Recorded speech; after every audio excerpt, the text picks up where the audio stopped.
How do you make sure you cruise in the very best and avoid the worst cabins on your next cruise? Hi, I'm Gary Bembridge. This is another of my tips for travelers. No matter what grade of cabin you cruise in, whether it's inside, ocean view, balcony or suite, there are good cabins and there are terrible cabins. So I want to help you make sure that no matter what level you cruise in, you get the very best cabins and avoid the worst cabins. Let's start by taking a look at how do you make sure you've got the best cabins in any particular grade.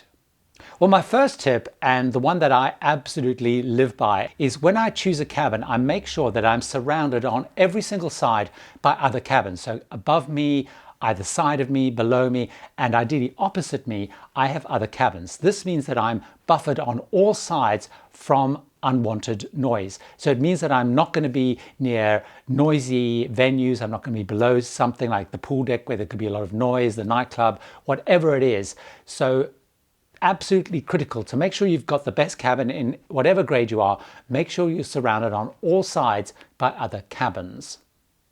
The second thing linked to that, and that I always do to make sure I've got a great cabin, is I check that I'm not in a cabin with an interconnecting door. In other words, a door that leads into the cabin next to me. Now, of course, if I'm cruising with somebody and I want to be connected to them, that's a different story.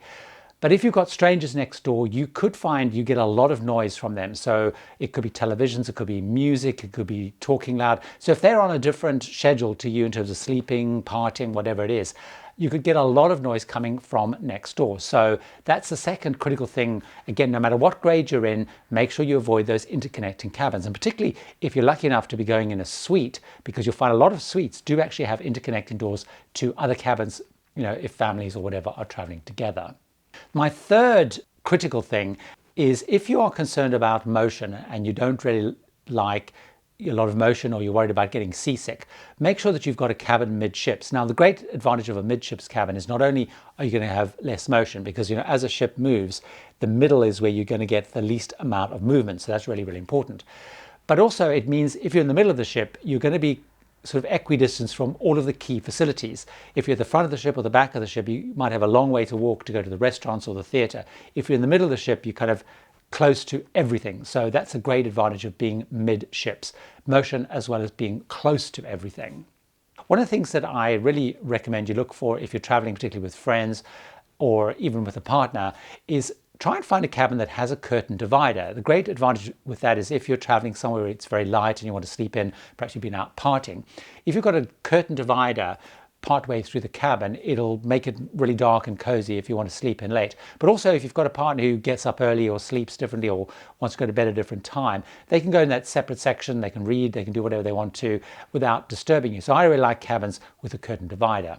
If you're going in an inside cabin, the other thing to look for is increasingly cruise ships are having these virtual balconies. So instead of just being a kind of an enclosed box cabin, many of them, so for example on Royal Caribbean, I've seen a lot, Disney have it quite a lot, is they are big screens which replicate either balcony doors or windows. So you can actually see what's going on and they project the actual live outside onto those screens. So you get less of a sense of being kind of enclosed in a space. So those are some of my tips on how you make sure you get a really good cabin. But what are the things to watch out for to make sure that you avoid the worst cabins in every single grade, of which there are them? Trust me, no matter whether you're in a suite, a balcony, or you're spending more money, you can still get a terrible cabin. So let's take a look at things to watch out for to avoid those worst cabins at every single grade. The first critical thing to avoid the worst cabins are check the deck plans and make sure that you're nowhere near areas of potential big noise. These are the ones to really watch out for. Look for late night venues, so nightclubs, theatres, for example, places where there's live bands, those sort of areas where you can have late night partying and that big bass noise, which really does travel, through the hull and the metal and can really reverberate within the cabin. Also, make sure that you're not above or below kitchens because many of them have 24-hour operations and can be pretty noisy. Also try and make sure that you avoid places where crew come and go. So for example, the last cruise I was on, I was surrounded on all sides, I thought, by cabins, but just nearby was a crew door and there was lots of banging to and froing as they would come in and out there doing various service, room service, whatever. Also make sure that you're away from the pool deck. So ideally a couple of decks below, but certainly not underneath it if you've done that tip that I did earlier about making sure you're surrounded by cabins, because there can be things like late night parties or scraping of deck chairs, which again, because the hull is metal, can reverberate through. So always choose a cabin that is as far away from those big noise areas, so that maximizes your chance of not being disturbed. Linked to that is try and avoid cabins that are on the very front of the ship or the very back of the ship for a couple of reasons. First of all, because of the motion that I mentioned earlier.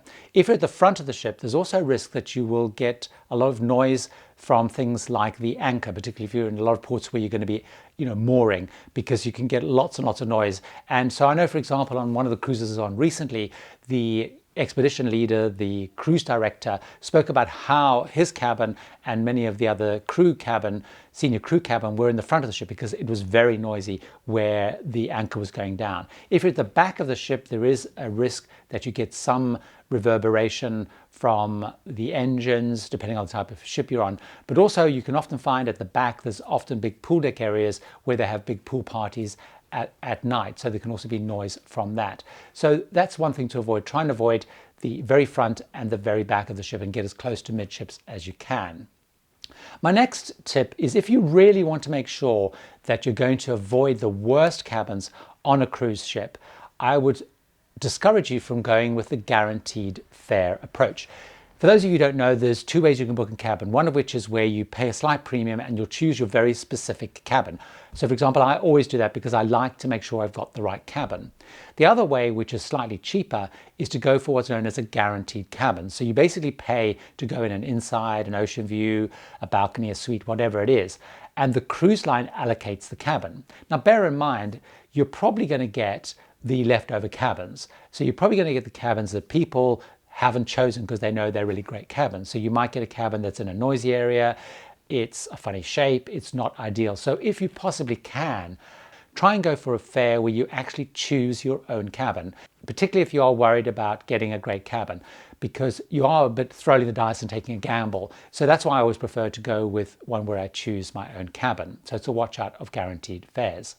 Linked to that is also, most people always get very excited if they get an upgrade because it does sound great. However, with an upgrade, be very cautious. Again, often when you're booking a cruise, you can choose to select an auto upgrade.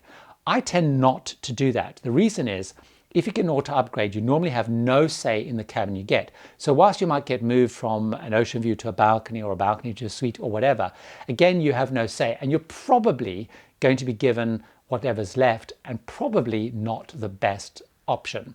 And heard from lots of people who've been really excited because they've got an upgrade after having chosen their cabin in a lower grade. They've got to the cabin and they haven't liked it, but there's no turning back because most cruise lines won't let you have any say if you accept the upgrade. So be very cautious about taking upgrades if you want to make sure you've got the best possible cabin.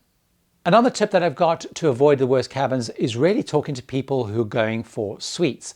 The interesting thing about suites is we think they're the best cabins on board. However, suites tend to be either at the very front of the ship, the back of the ship, or very high up. And it's interesting, I once had a dinner with one of the designers of cruise ships, and they said, ironically, that's not where they would put suites if they were recommending the best point in a ship, because clearly lower down and midships is the best place to be in terms of movement. However, people in suites want to have the big grand views, the big beautiful views from the top or the front or the back of the ship.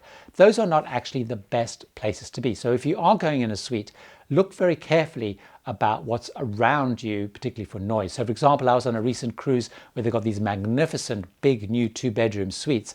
However, they're right above the pool deck where there's a Movies Under the Stars running every night, there's music blaring all day. So actually inside the cabin was pretty noisy both during the day and the night, even though these were the big deluxe suites.